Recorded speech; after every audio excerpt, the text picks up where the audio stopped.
Good morning, sports fans from all around the globe.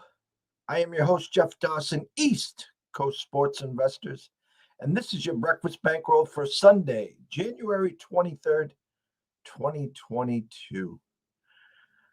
Round two, part two of the NFL divisional weekend. Yesterday, I don't think Hollywood could have scripted more drama for both these games. Um, Obviously, myself and Scott will break down yesterday's two games, but more importantly, get you caught up to speed to where we both are in today's games. And the ironic part about today's games is the winner of each game is now hosting the championships, which turns it's big.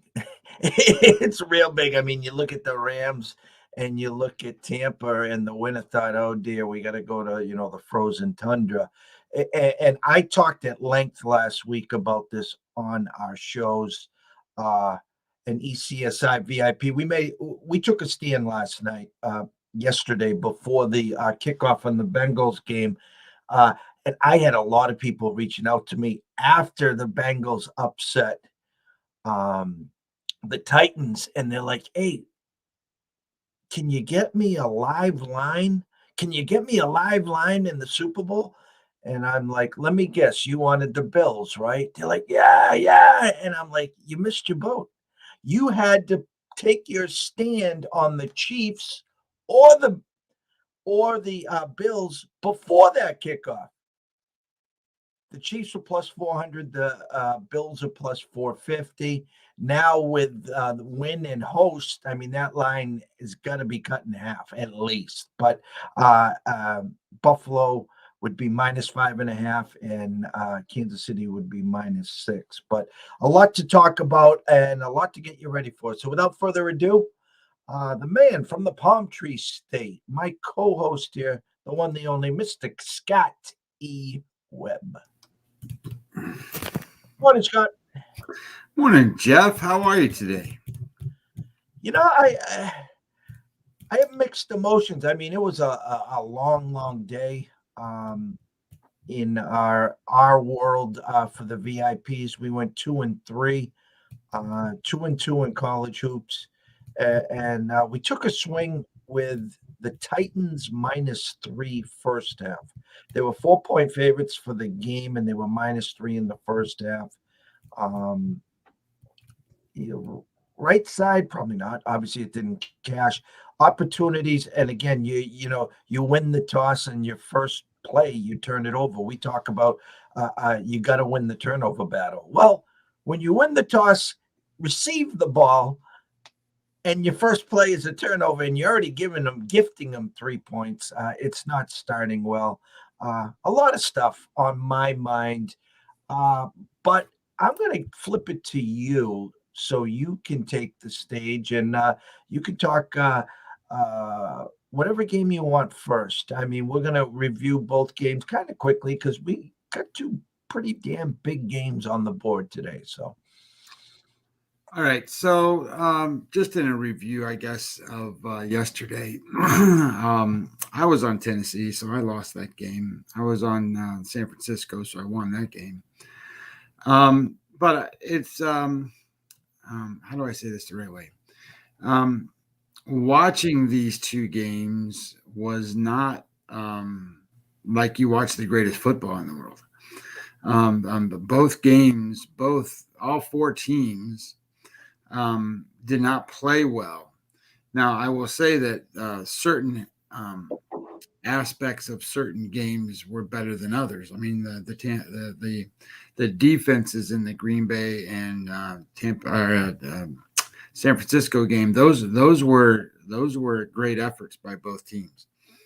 I thought that in the first game with the Tennessee Cincinnati game, and I think that these coaches do the right thing in a lot of ways. So as an analyst and somebody who plays out games and looks at these games and how they should game flow, and I try to predict that.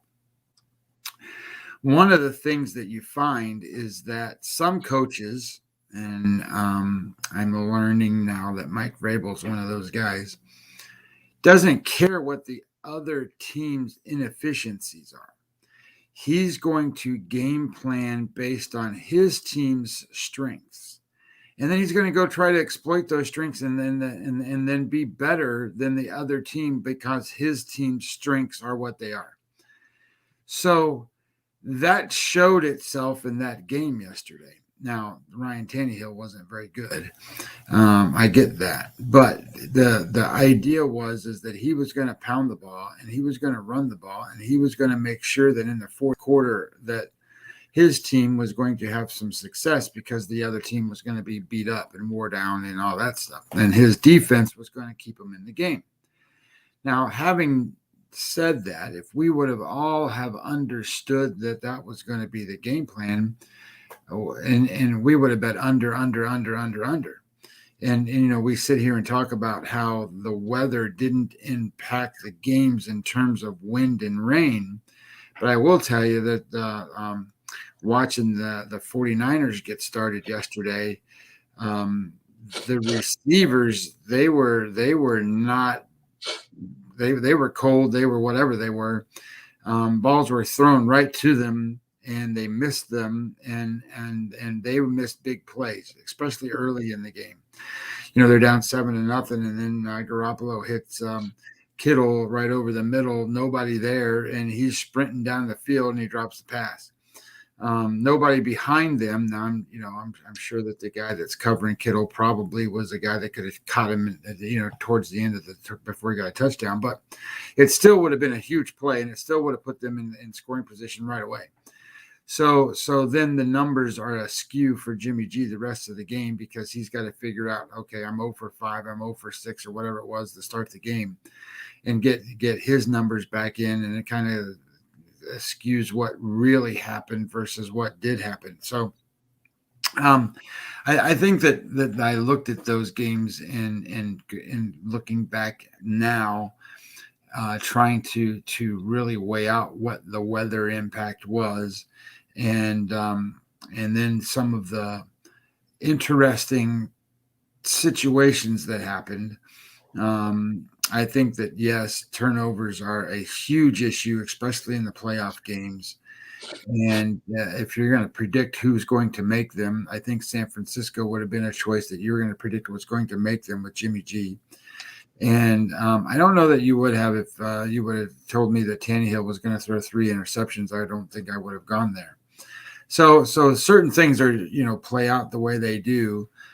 Even with the 3 interceptions, they had a chance to win the game, and obviously Cincinnati got it done at the end of the game and won 19-16 there, and San Francisco wins the game, doesn't even score an offensive touchdown. So lots of interesting, compelling storylines yesterday. You said I heard in the intro was a lot of drama yesterday.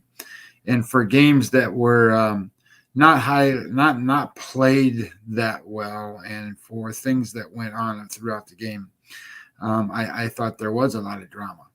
I think that today's games should produce a lot of drama as well, because I think that the games today are pretty good matchups.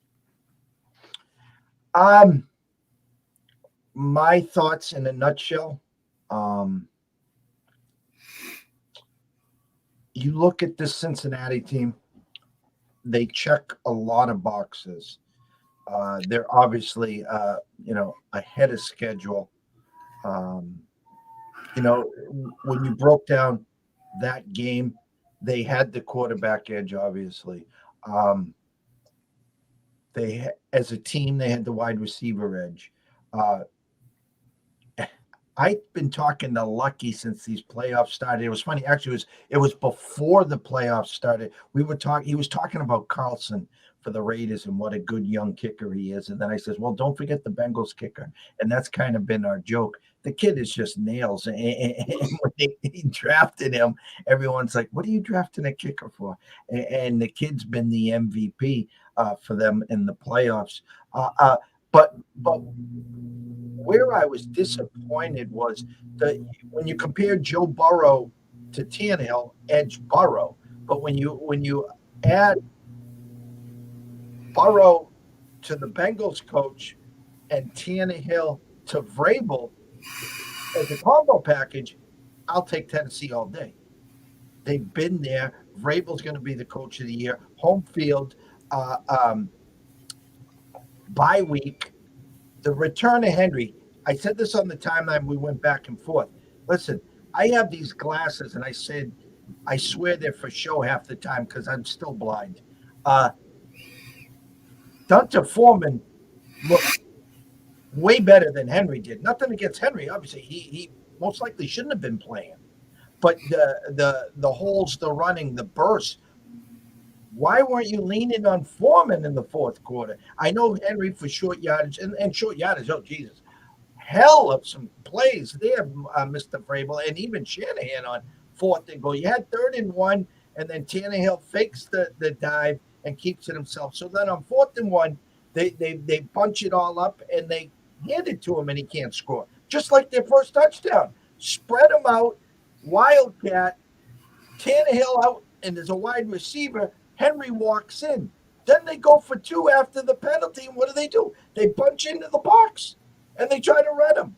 I mean, there was so many mistakes made physically, mentally that I mean, hats off the Titans were even in the damn game. 9 sacks.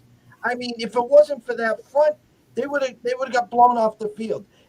And for the fact to have the ball with a chance to get a field goal or a touchdown to win, and then make that mistake, shame on you. I mean, that's all I can say. I mean, shame on you. And getting to the San Fran Green Bay game, I put it up on my timeline at EC Sports Invest. I talked till I was blue in the face for the last 3 weeks. And I even covered my butt, even covered it. I had Riley on, diehard Packer fan on Friday. I says, 2 years ago at the 49ers, got their butts blown off. Last year, host, number 1 seed, in comes Tom, 3 chances to tie it, you lose. This year, again, number 1 seed, Lambeau, bye week. I swore you're not getting me with the open banana in the tailpipe. Guess what? You did it again. Thank God we had August and September futures on the Niners. So to save our butt, we had plus 375 for the Packers to get to the Super Bowl and win. So I tell you what, right now, everyone listening, right now, if Kittle and Debo are healthy, okay, they're going to the Super Bowl. They're going. Okay, I'll say your Bucks are 3.5-point favorites, and I'll say the Rams are 2.5-point favorites. The Niners, if healthy, and I can't even imagine how cold those guys' bodies must feel this morning. Holy cow. But the Niners are going to the Super Bowl. So that's my rant for this morning. I woke up and I saw the numbers for today's games. And yes, ECSI made a stand yesterday before kickoff. We have the Chiefs plus 400 to win the bowl. And I said, we got to take a stand. And in that game, it is now flat ones across the Vegas Strip. And, the whole world, I want to say, is now in their mind thinking it's time. It's time to circle the wagons. It's time to pass the torch. It's Josh Allen's time, and I'm not buying it. I think that's what they want you to think, and I think Mahomes gets it done. But enough from me. You can start with the Rams in Tampa. 3:00 kickoff. Tampa opened up 2.5. They didn't open up at 2.5. They opened up at 3. They're currently 3-100 or 2.5 minus 120. The under/over opened at 48. It's 48 across. 54% of the bet, 77% of the money on that on the under. So take it away, Scott. It's your boys. Tell me what you got. Well, I just want to mention here, Colton's got a message on their Bengals versus Niners in the Super Bowl, and that would be an interesting game if they got to that way. And hello, Colton, but I don't think that's going to happen. I put that on my timeline yesterday for the pictures. Montana Rice. That was 1989. Colton, good morning, my brother. I hope you checked on Riley. Please. I told you to do that last night. I don't think he's a happy person today, but I did put that up there. That would be amazing. So, but go ahead, Scotty, take it away.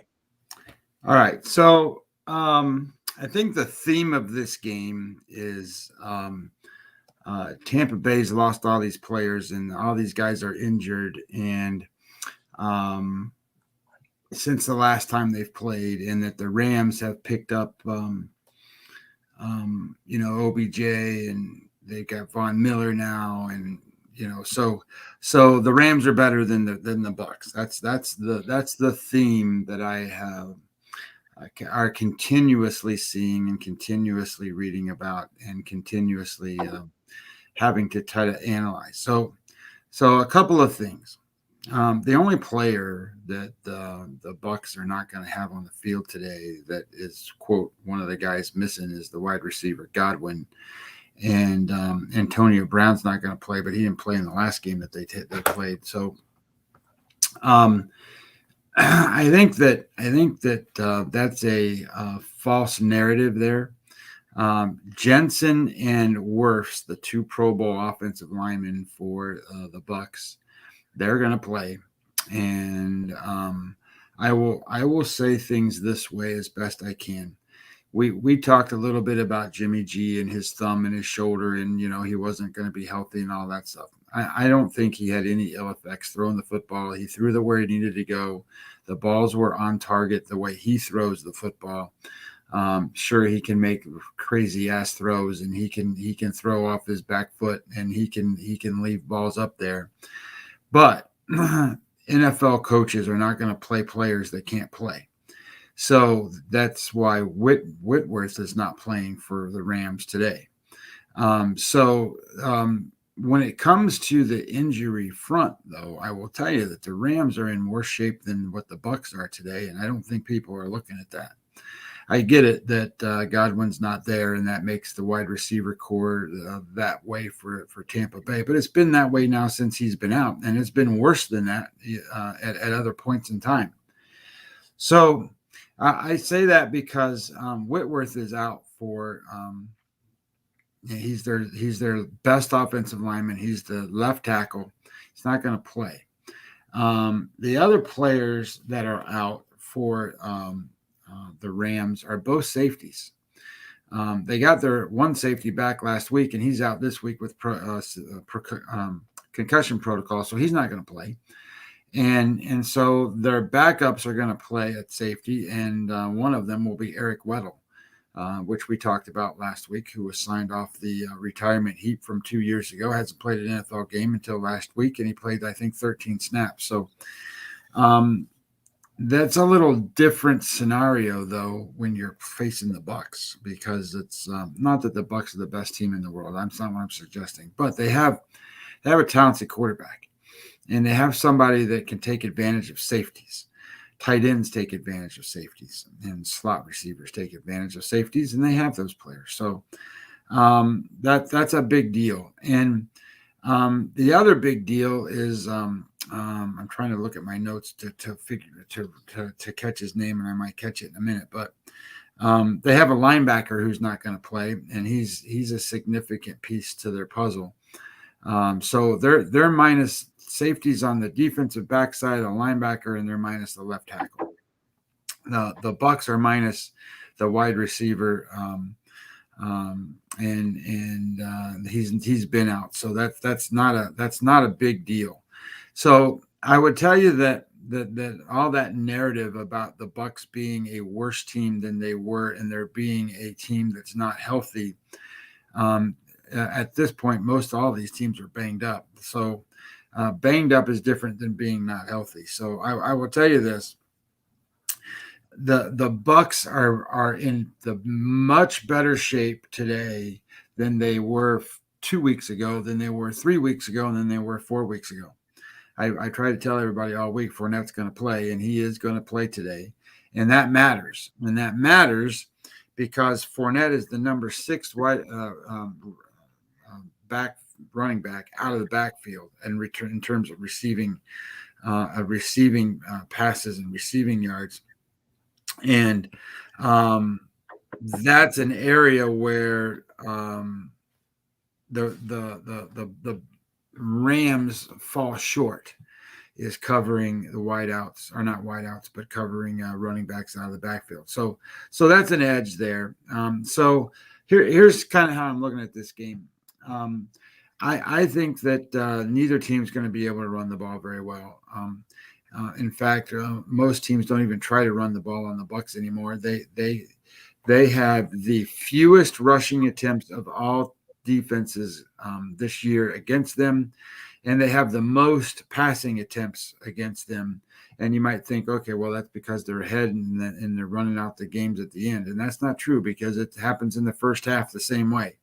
They have the fewest rushing attempts and the most passing attempts. Now, it's kind of odd that you say that, because the actual performance of the team, if they're more against the run, more like 12-14 now in terms of rank against the run. But what's called stuff rate, and I don't know if anybody has really listened to that term before, but stuff rate is where 0 to minus yards, they stuff the play.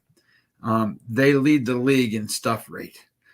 So maybe that's why teams don't want to run the ball against the Bucks or whatever. But the Rams have tried to do that lately. That's what they're switching their offense to. So both these teams are very set up on offense, where the defenses are going to have some struggles trying to match up. So, you got Cooper Kupp, that he's going to get his. But now you've got OBJ out there. But where the Rams are attacking, that are seeing more productivity, is not OBJ. It's tight end Higbee. Higbee is getting more targets than he was getting. OBJ is getting less targets, even though you thought he might be getting more because he's getting into rhythm. And Cooper Kupp's actually getting much less targets. It's the tight end Higbee and the running back begins with an A, whatever the hell his name is. Akers. That guy are getting more targets, more play. So as I'm looking at this game and trying to break it down, here's a couple of things I'm going to tell you. And I'm going to make a statement here, and it's going to sound pretty cool, but it does mean something. So there's a reason one quarterback in this game just put up his first playoff win, and their other quarterback posted his 35th. And the reason is that Matt Stafford is going to be the key to the game. He can win the game single-handedly, or he can lose the game single-handedly. He can be a dynamic quarterback. And when you talk about Tom Brady, you got to move him off the spot. You don't really want to do that with Stafford. Stafford, you want to play defense where you're playing zone defense against him, and you don't want to pressure him as much, and you want him to make the mistake. And he will make the mistake. He led the league in interceptions with 17. He leads the league in away interceptions. So one of the things that you really want to kind of look at here is how is Tampa Bay going to attack them? Tampa Bay is the third most pressure defense in terms of blitzing that there are. So they need to not do that in this game, and they need to get their front seven to just hold their own and do what they can, which will then allow the linebackers to cover Higbee a little better, allows them to do a little bit better on the secondary side. So As it turns out, I think that's kind of how they're going to play. I think Todd Bowles is a pretty smart guy. I think what he's going to do here is play his defense where they take their spots to blitz. I don't think they're going to blitz nearly as much as they normally would. And I think that you're going to end up finding that it's going to be a win. The reason is because where they get the pressure, they're the fourth most pressure-filled pass rush, and they get it from the middle. A linebacker, White, he blitzes. So he's got 27 pressures, but Vita Vea and Sue have 20 and 19 each, and those come from the middle. Shaq Barrett on the outside has 38 quarterback pressures. So I think that you're going to see that kind of happens that way. And then where that has an advantage is that the center, Allen, and the guard, Corbett, and the other guard, Edwards, they rank over plus 50 in the offensive line in blown blocks on pass plays. So that gives the edges to those two defensive tackles up the middle. I think they contain on the outside. So they're going to be able to pressure the quarterback just with those guys. And then that's going to create some issues for Stafford to try to make the plays that he needs to make. A couple other notes here that I wanted to make sure I get across. First of all, we talked about how Tampa Bay does and what they do. And in the last 9 games that Tampa Bay's played, they're averaging 29 points a game. At home, they average over 30 points a game. And if you take out the game that they played against New Orleans, where they scored 0 points, they are averaging over 30 points a game in their last 9. So it's not like this team is struggling coming into the game, which was sort of a thought last week that this team was struggling coming into the playoffs, and they're not. Their defense might have been a little bit, but their defense has now got all the players back. So as this team is moving forward, you got to sit there and go, okay, well, the Rams have been really good, and their defense has been really good. So let's look at that for a second. So the Rams, in their last games that they've played, they've been good. They have given up only 26 points a game in those last few games. But then I started to break it down and look at it from a perspective of let's see how they did against playoff teams. So the Rams gave up 24 against the Bucks, and then 37 against Arizona, 31 against San Francisco, 36 against Green Bay, then 18 against Arizona, 27 against San Francisco, and 11 against Arizona. So that averages out to 26 points. But I took Arizona's games out and said, okay, they played them 3 times. One of them was the largest point total that they gave, and the other one was the smallest. So let's take them out. So you take them out, they average at giving up 29.5 points per game against these teams. So everybody's talking about how great their defense is and how much pressure they're going to have. This is a team that gives up 29 points a game.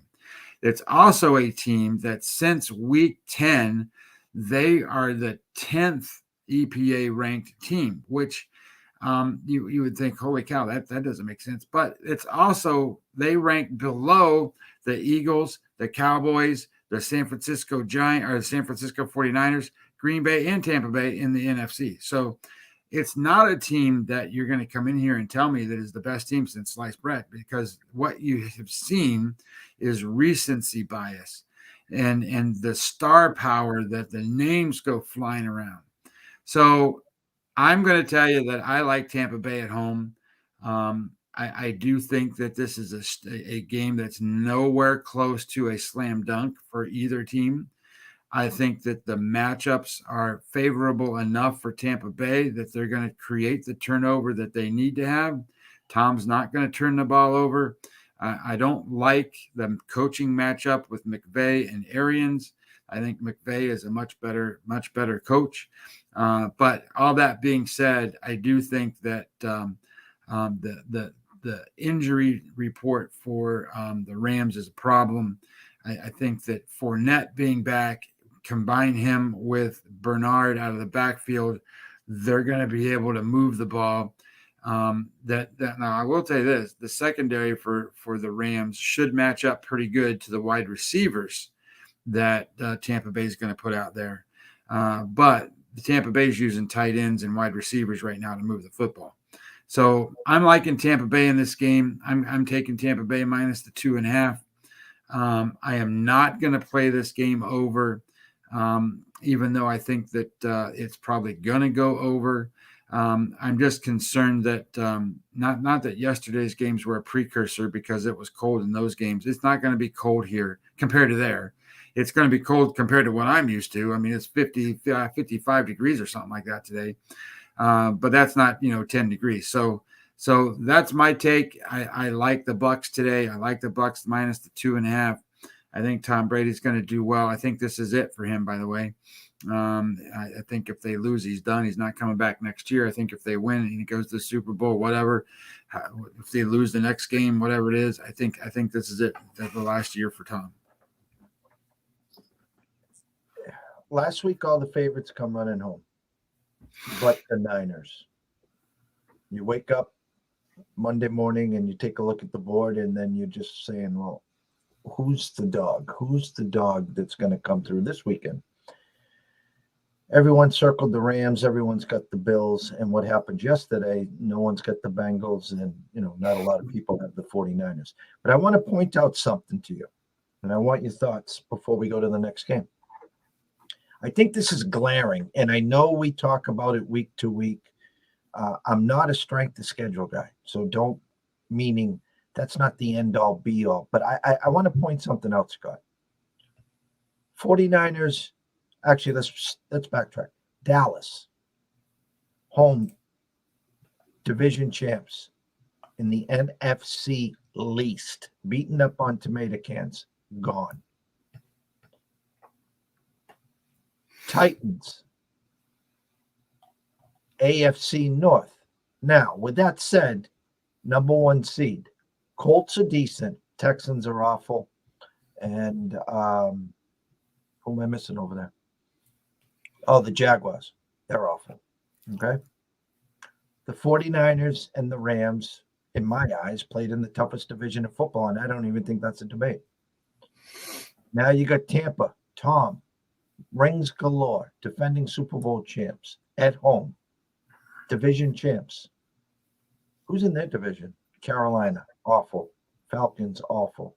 Saints could on a rebuild. My point is, again, I'm just saying, if you're looking at what has happened in this year's playoffs, and then you take a step back, inflated wins for Dallas. Obviously, inflated wins for the Packers. We talked about this yesterday. Bears, Lions, Vikings. And this cannot be overlooked. The Packers come down and score on their first drive. It was magical. You couldn't cover Devontae. 7-0, and they didn't score another touchdown the rest of the game. So I'm not trying to get sidetracked here, but what I am trying to say, Scotty, is it has to be taken some kind of note. Now, the added pressure, and again, I'm hearing the same thing. This is Tom's last year, by the way. Now, he's 60 minutes away from hosting the game next week against the Niners. 60 minutes away. And I don't think we can just overlook the fact that Worth will not be 100% and your center will not be 100%. So if Donald and Von Miller and company can put pressure on Tom and get him off his spots, get him for that deer in a headlight, it's going to be a lot longer game. Secondly, I understand that you guys are great against the run, but Akers looks like he's rounding into form. He gives the Rams an added boost. All of a sudden, you're right. Kupp's not getting all those looks, but OBJ looks like OBJ again. Okay? And now if you want to take what the Bengals have done with the kicking game and gotten them to the championship, Gay is one of the best kickers in the game. So edge Rams kicker. Coaching is probably the biggest mismatch in the whole playoffs right now in this one. So all week I had this one circled, and this is a Rams game. This is a Rams game. This was your upset of the weekend. And then I wake up this morning and I'm like, oh my God, here we go again. So I am currently backtracking that. I think the whole world's on the Rams right now. I really do. 55% of the bet, 77% of the money. And the same as the Bills game. So good stuff as always. I'm going to give my 2 cents on the Bills, Kansas City, and then I'm going to flip it to you. Vegas opens up this game at 1.5. It goes straight to 2. It did dip to 2.5, and it's been Bills all the way. Around Thursday afternoon, it goes right to 1.5. Now it's flat ones, other than at friends at Circa. I think the mentality of the public is it's time. They've already beaten them once. They crushed them. Allen and company are circling the wagons, as we'd like to say. It's hard to describe this one. Not that everyone's rooting against Mahomes, but they did have that 4 or 5 week period where he was throwing more picks than a guitar store, and then finally the defense started carrying them, and now they are where they are. Winner hosts. Winner will be almost a touchdown favorite, and made a stand yesterday. We got Chiefs plus 400. So obviously I'm rooting for 49ers and Chiefs here, but I made our stand here. Do I think it's going to be a hell of a game? 100%. Yes, I do. I am just not buying the narrative, meaning I've seen this script before. I've seen these moves. They want you to believe there's reverse line movement on Buffalo. Come on, it's the dog. The Rams and the Bills were the trendy dogs. So you play the favorites on Saturday, you play the dogs on Sunday. Well, guess what? The 2 dogs came in on Saturday.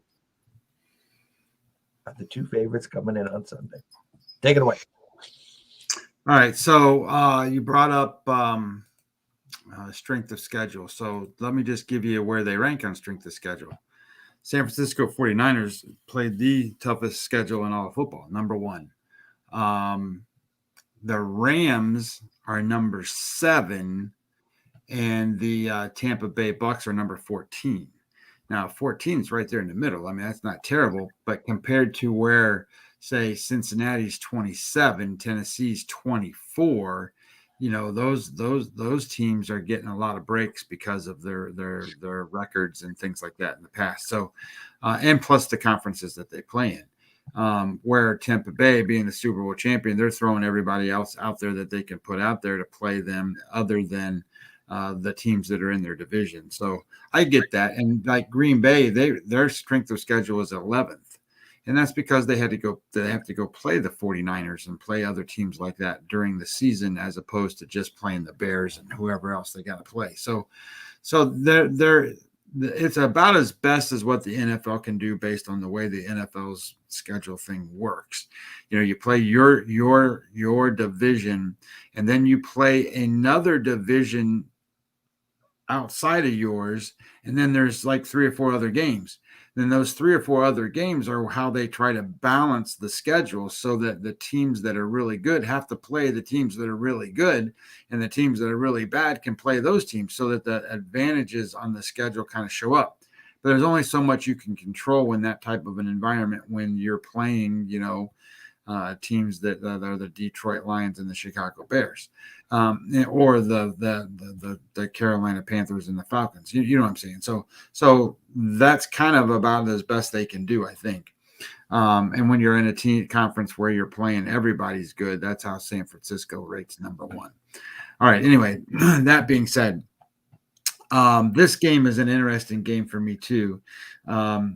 Because the first thing I want to say is, and I'm going to make this kind of as a statement type of thing, because what you saw last week and what you saw from Buffalo is more than anything else last week. You have to go and you have to throw that away, not use that in any way, shape, or form, because what you're going to run into is recency bias that this is the best team that's ever played football. That's what you're going to end up with. They had 7 possessions, and you know this. They had 7 possessions. They scored 7 touchdowns, and in the last possession that they had the ball, they kneeled down on the ball. They were great. So what I'm going to say is, the expectation for Buffalo is not to have an encore presentation today. that they are statistically the least consistent football team to game of any football team that's in the playoffs. They play great one week, they play terrible the next week. They play great one week, they play terrible the next week. So I'm not going to tell you that they're going to play terrible today, because but I am going to tell you that if you think they're going to have 7 possessions and 7 touchdowns, okay, well, like you like to say, I got 2 bridges for you. But so that's number one. Let me just preface everything I'm going to say by saying that first, because here's the problem with the Bills. If you blitz Josh Allen, he's going to beat you. If you play zone defense against him, he's going to beat you. And if you try to do other things with the data shows that over the course of this season, I think this is his 3rd season, right? I mean, this is his 3rd year, not his 2nd. So he has improved this year. This is his 4th season. He has improved dramatically to the point in which play action passes work. And they scored, of his 5 touchdown passes last week, the 5 that they scored on were all play action passes. So if you're the defense and you are going to try to blitz him and he just makes you miss and runs down the field, if you're going to try to play zone defense and he does a play action pass and the guys pull up and then he throws the ball over the tight end or over the linebacker's head, the problem is that when Josh Allen is on, they don't have an answer for him. And the defense doesn't have a way to match up to the receivers and all the talented players that he has to throw the ball to. So I asked you the question yesterday, and this is why I make the statement that I'm going to make today. When Josh Allen plays at a premium level, he is going to be the quarterback that the defenses can't stop.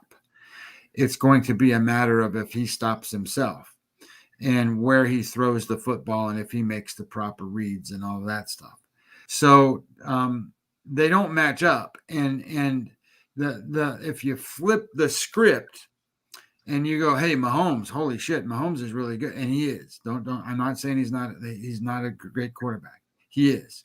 But and if you blitz him, he's really good against the blitz and he can move around and he can throw the ball. He's not the same as Josh Allen. But he's also not the same as Josh Allen when Josh Allen is on. He has to pull stuff out of his you-know-what to make plays is what Mahomes does.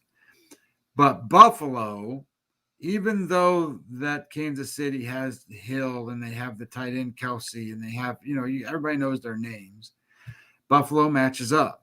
They can stop those receivers if they absolutely can. And if they can get through on pressure, they can match up. So the difference in the game is Josh Allen and whether Josh Allen is the Josh Allen that was there last week or is above talented Josh Allen. So how do you play this game? What do you do? How do you do it? Well, you have to do it based off of the defense, not based off of the quarterback. So if you have a matchup advantage where the Buffalo defense is number 1 against the wide receivers that they're going to face, they're number 6 against the tight ends they're going to face, they're number 6 or number 5 against the running backs on the passing level, I think that you're going to end up seeing that just like we saw in a lot of the games yesterday, defense mattered in those games. I think defense is going to matter in this game. And I think that where people are not giving the credit to Buffalo that Buffalo really deserves, and I kind of bounce back and forth between DVOA numbers from Football Outsiders and EPA numbers, but the DVOA numbers, and I'm using weighted DVOA numbers, not the overall season. Weighted means that it's towards the end of the season numbers, the stuff that's most recent, so that it kind of carries back. It's kind of a staggered approach that they use. They are the number one weighted DVOA team in the NFL, Buffalo Bills, number one. And the Kansas City Chiefs are the number 5 weighted DVO team in the NFL. And so it's an interesting matchup here. And what I'm looking at is a couple of things. Buffalo plays a little different set against the Chiefs the last time they played them, where they had 2 safeties and they kept the safeties back. They didn't blitz as much as they would normally blitz. And Mahomes is not a very good quarterback against zone defense. Mahomes is really good against man defense because that allows him to run around and it allows his receivers to shake the defender. When they're in a zone defense, they're covering spots and then moving to the player within the spots. Mahomes has got a much more difficult time throwing the football there. And if you think about it from a baseball level, Mahomes has to hit singles and doubles and then string together big innings to score points. He's not going to hit home runs. And if you take that and you look at it from that perspective, I think that's the advantage Buffalo has, because that's where they get the turnovers from Mahomes, who is always out there trying to make the big play. And then the defense for Kansas City, albeit, is much better. And I looked it up, and the reason they're much better is because week 8 is when they got good. And they got good because they got Melvin Ingram from Pittsburgh. They got Frank Clark, Willie Gay, Juan Thornhill, all via trades, and they brought back injured players. Their defense got better because they got better players. And they've been good on defense since that time, but they're still not as good as Buffalo's defense. So I'm going to sit here and go, it's hard for me to tell you that the Kansas City Chiefs won't win a home game on the playoffs with Mahomes, with a team that's been there before. And like you've been talking about, is this really the passing of the guard time or is it not?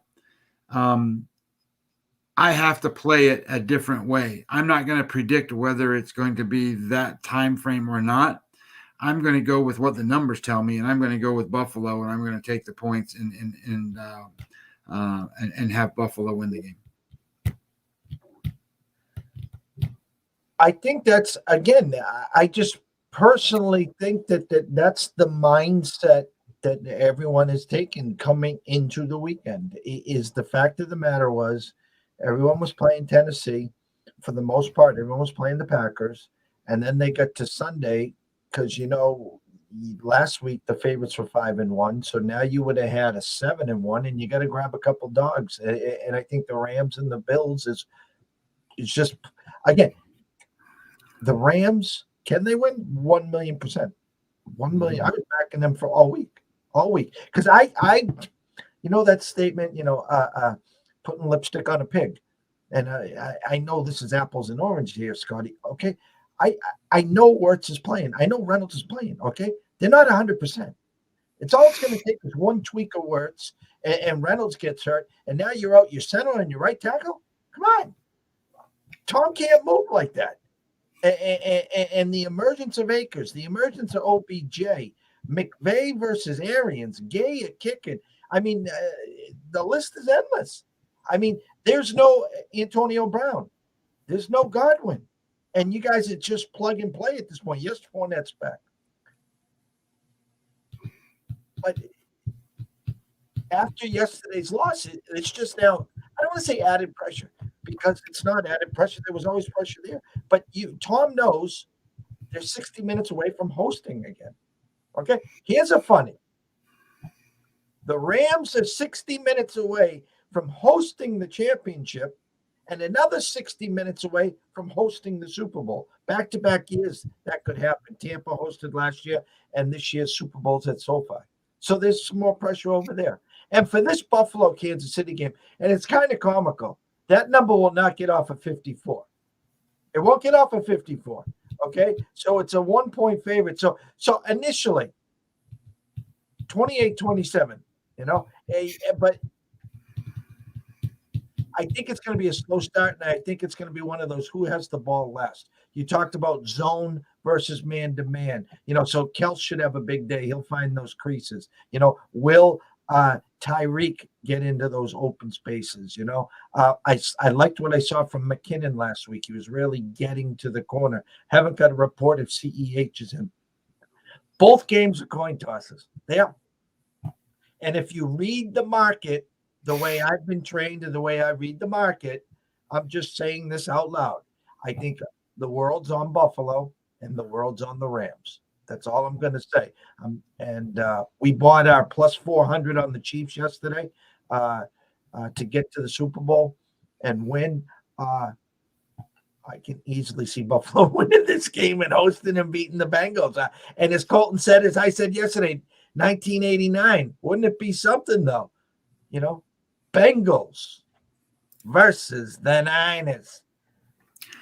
Well, the only thing I'll say about the Bengals is they don't have a defense that can stop an elite offense. And if you're at this point in the season, all these teams can rush the quarterback, and the Bills and the Chiefs will be able to rush the quarterback better than what the Titans can rush the quarterback as. And the Titans had 9 sacks, for God's sakes. And if you're going to then have to go point to point for trying to keep up with the Bills or the Chiefs offense, the Bengals are in trouble. So I get it. Hey, look, they won the game. They're where they are. That's perfect. That's great. But good luck, Cincinnati, having to travel to either Buffalo or the Chiefs. And, good luck. It is what it is. And again, you had your opportunity 2 weeks ago. You had your opportunity last week. Yeah, they're going to throw out a number to you that looks kind of, appetizing. But the point is, if you were touting the Bengals, you should have had that 24-1 ticket or whatever they were giving you 2 weeks ago, or even 12-14-1 before this week. And now they'll throw you a ham sandwich at 4-1 or something, and you've missed your number there. Exciting. It's both games. It doesn't start till 3:00. So everyone here, you got a few hours. Go get some shopping done. Hey, take the kids out. Maybe go bowl a game or two. Get outside, get some cardio. Do something. The games are at 3 and 6:30. You can play an NBA game at 1:00. There you go. Are you telling us that you have an NBA game, Mr. Scott? Hey, take the yeah. I am telling you that. So I got 2 NBA plays if you want them. You don't have to have them if you want them. Shoot them. So the Clippers are playing the Knicks at 1:00 today. The line is 4 points. My number, unless it's moved recently, I haven't looked. It's not just literally went to 3.5 at Circa and Westgate. My number says that it's a toss-up. It's a pick-em kind of game. So that means you got 4 points of value the way I look at it. And then what I'm looking at is the variance in who these guys have played. So the Clippers have played the 11th most difficult schedule over the last 5 games, and New York has only played the 21st most difficult schedule. So that means that their numbers, because they played the 21st rated schedule, they're playing a little bit inflated numbers. So that +4 can actually get you +5, +6, +7, whatever it is, whatever that number looks like, because the results that the Clippers are giving you are more solid than the results what the New York Knicks are giving you. That said, the Knicks have lost 3 straight games, and they've lost 3 straight home games. So I like the idea that the Clippers can hang in within that +4. That's game number 1. And then game number 2 that I like is I like the Chicago Bulls tonight -3.5 against Orlando. My number says 4, so I wouldn't normally bet that. But the reason that I'm betting it is twofold. One, Chicago has a rest advantage of plus it's 10 points on the differential scale from offense to defense in the rest scenario that they're in. And Orlando is -18.9. So that's a huge difference and a huge variance where Chicago should have some success. And the other thing here is that Orlando has lost 9 straight home games, and we talked about this a couple days ago. And we were betting against Orlando in that spot. We're going to do it again. We're going to keep riding that streak a little bit. Not that we were on it at the beginning, but we're on it now. And I will never be on one at the very, very beginning because I don't even look at them until they get to 3. So I'm going to play the Chicago Bulls minus the 3.5 today, and I'm going to take the LA Clippers plus the 4 today in the NBA. All righty. I want to thank everyone. It's been an amazing week here at East Coast Sports Investors. Whether you were watching us in the morning with the breakfast bankroll, met us for lunch in the midday market report, or myself and Scott back at it at the closing bell. 3 shows a day, 7 straight days. We did not have a midday market report once this week, so I apologize. We had 20 shows this week, so thank you. If you are not, I repeat, not subscribe to our free YouTube channel, please go over to East Coast Sports Investors on YouTube. Just subscribe, it's free. And if you have one more second, run over to Twitch at East Coast Sports Investors and just follow us there. We're going to be starting some live streaming in-game, some education, and just talking more and more as these games are going on. Might even get into the prop scene. We have some young guns in the from the Windy City and from Canada that enjoy that part of the business. So we might be bringing them on quite a lot more. But we're here for long-term success in education. We don't charge as much as, UConn, Harvard, and all these other schools. But we're here to hopefully gain some trust, build some bankrolls, and build some relationships. Hats off to Lucky, Mr. Lucky, and love you over there, man. We had a great day over there yesterday. Let me tell you, we won't talk about freezing the kicker. How's that sound? Oh my God, I wanted to jump through my screen, but that's another thing. 2 NFL games. Scotty released a couple baskets. If you have any questions for us, jump on over to Twitter at EC Sports Invest or at Scotty. Go see Scotty at Webby20 MLB. We want to wish everyone a happy Sunday. It's family day. Go enjoy it, will you? Games aren't on till late this afternoon, early this evening. Remember this: if you are wagering or investing today, always wager with your head, not your heart. If you have a problem, pick up that phone. There's an 800 number. Ask for help. Why? Because we care. We want you here today, tomorrow, next week, next month, through 2022 and beyond. For myself, Jeff Dawson, and Scotty Webb, have a blessed day. Cash some tickets, stay in your lane, and we will see you next week.